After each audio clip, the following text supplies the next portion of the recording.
We fixed your sleep architecture. Last week, we addressed the metabolic engine, insulin, aromatization, and why TRT without metabolic repair makes things worse. If you've been running both protocols, your morning data looks different. Your energy window in the morning has extended. Today, we address what you see in the mirror and why almost everything you have been told to do about it is making it worse. In a tailored suit, you own the room. You look like the version of yourself that matches the success you have built, but you know the truth. Take the suit off, and it's a different story. Your arms are softer than they were at 35. Your chest has lost its structure, and there's a stubborn, specific layer of fat around your midsection. Not everywhere, just there. And that has resisted every reasonable thing that you have tried. You have run more miles. You have cut the calories. Maybe you've done both simultaneously for extended periods, and the gut stays. If anything, it gets slightly worse over time, even as the discipline holds. What you experience is not a discipline problem. It is not an aging problem. It is a hormonal and metabolic signaling problem. Your body is actively breaking down your muscle tissue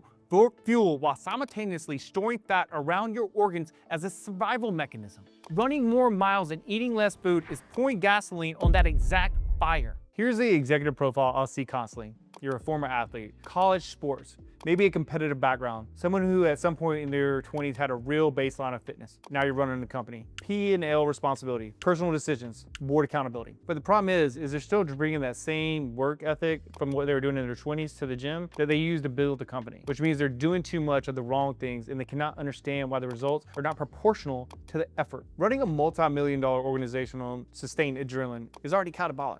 That word, catabolic. What that means is your body's in a breakdown state. Your cortisol, which is your primary stress hormone, is your body's most potent muscle wasting compound. Every hour you spend in a high cortisol state is an hour your body is actually breaking down lean muscle tissue for energy and storing visceral fat as emergency fuel reserves. And then what do? You're gonna go to the gym and you're gonna add more cortisol spiking exercise, more miles, more sessions, more volume. And on top of that already elevated baseline, you're not building, you're actually accelerating your breakdown. And your body interprets chronic high volume exercise combined with that chronic high stress as a signal that you're in actual survival emergency mode. And that physiological response to a survival emergency is to shed metabolically expensive muscle and hoard energy dense fat. So the harder you're working without fixing the foundation, the worse your body recomposition gets. This is not intuitive. It is infuriating for disciplined, result-driven people, but it's completely real. And before I show you the training system, I need to show you this because it is the piece that most of the coaches skip. You cannot build muscle in a chronically inflamed, sleep-deprived state, period. It is physiologically impossible. Your growth hormone, the primary anabolic recovery hormone, is secreted during deep, slow wave sleep. If you're sleeping 5.5 hours a night, you're getting 2 hours of deep sleep when you need 4. You're cutting your growth hormone secretion in half before you ever have stepped in the gym. When we forced a client, a 51-year-old private equity partner, highly disciplined, had been stuck in the same body composition 3.5 years despite consistent training. When we forced him to anchor 7 hours and 15 minutes of sleep as the first intervention before we changed a single thing about his training or his nutrition, his HRV doubled in 14 days. His resting cortisol dropped measurably. His body, it stopped the hoarding response. Sleep is not recovery support for your training program. Sleep is the training program. Everything else is just a stimulant. Here's a mechanism in full. When cortisol is chronically elevated, it activates a cellular process called gluconeogenesis. Your liver and your muscle tissue start converting amino acids, which are building blocks of your muscle, into glucose for fuel. Your body in return is literally eating your muscle to run on it. Meanwhile, cortisol activates lipoprotein lipase, an enzyme that specifically promotes fat storage in visceral adipose tissue. Your body is simultaneously breaking down muscle and building fat.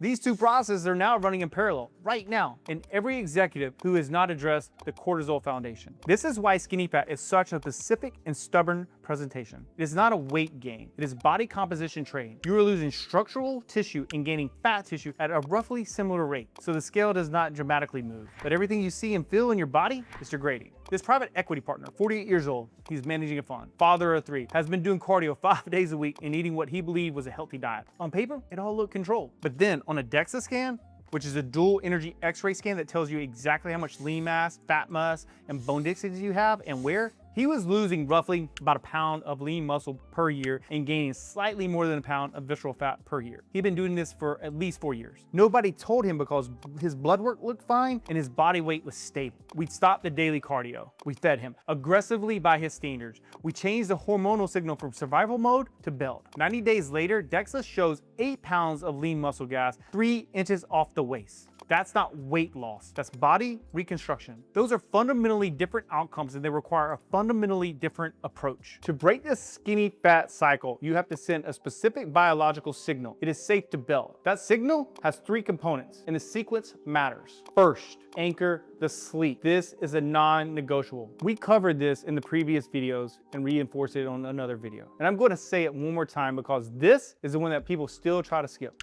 You cannot build muscle without adequate growth hormone secretion. And you cannot get adequate growth hormone without adequate deep sleep. 7 hours minimum. 7.5 hours is the sweet spot for most executives. This makes the container that makes everything else possible. If the sleep is not there, the training is a waste of metabolic resources. Second, 3 resistance sessions per week, not 5, 3 or 4. This is the hardest part of the concept for high performers to accept because it sounds like less effort. It is not less effort. It is correctly applied effort. Resistance training is a cortisol spiking activity. Every training session causes a temporary cortisol elevation. In a healthy, well-covered athlete with a low baseline of cortisol, that spike is a brief signal that triggers muscle repair and growth. In a high-stress executive with an already elevated baseline cortisol, that same spike is going to push you over the threshold into a catabolic state. You trained, you made it worse. The 3 to 4 sessions per week gives your nervous system about a 48-hour minimum between sessions to actually recover and rebuild. You're in the building phase for longer than you are in the breakdown phase. That is a ratio that produces muscle gain in chronologically stressed adults. The 3-1-3 tempo. We're going to do 6 to 8 movements per session. Here's the tempo you're going to use on every single working set. So you're going to do 3 seconds in the eccentric phase. This is where you're lowering it. It's going to be slow,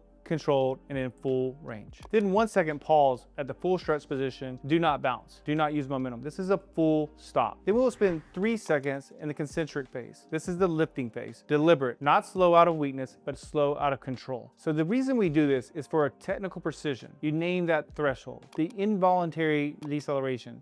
This is where all your motoring units are firing at the maximum and the bar is still slowing down. This is the reason we do this, is to help with get you to the metabolic fatigue where your stimulus is maximized. That is where the muscle actually grows. That is RPE 8. 2 reps left in the tank. You stop there. Not a failure, at 2 reps short of failure. If you're flying through your sets in 45 minutes and walking out feeling fine, you did not reach RPE 8. You did not send the build signal. You sent the maintenance signal. There's a difference and you will feel it when you do it correctly. The protein floor, 150 grams minimum, a non-negotiable. We discussed this in an earlier video and I will anchor it here because the nutritional prerequisite for this training protocol to produce results. 1 gram per protein of the target body weight. Protein is the construction material. You cannot build a structure if you're not supplying the material for it. Resistance training creates the stimulus, the blueprint. Protein provides the bricks. Sleep is where the construction actually happens. Remove any one of those 3 and the system is going to fail. Run this template for 90 days. Then get a DEXA scan, not a scale reading, not a body fat percentage from a gym measurement. A DEXA scan that tells you exactly what happened to your lean mass and where your visceral fat is. The data will show you what the mirror is not showing you yet. And the data, it will be unambiguous.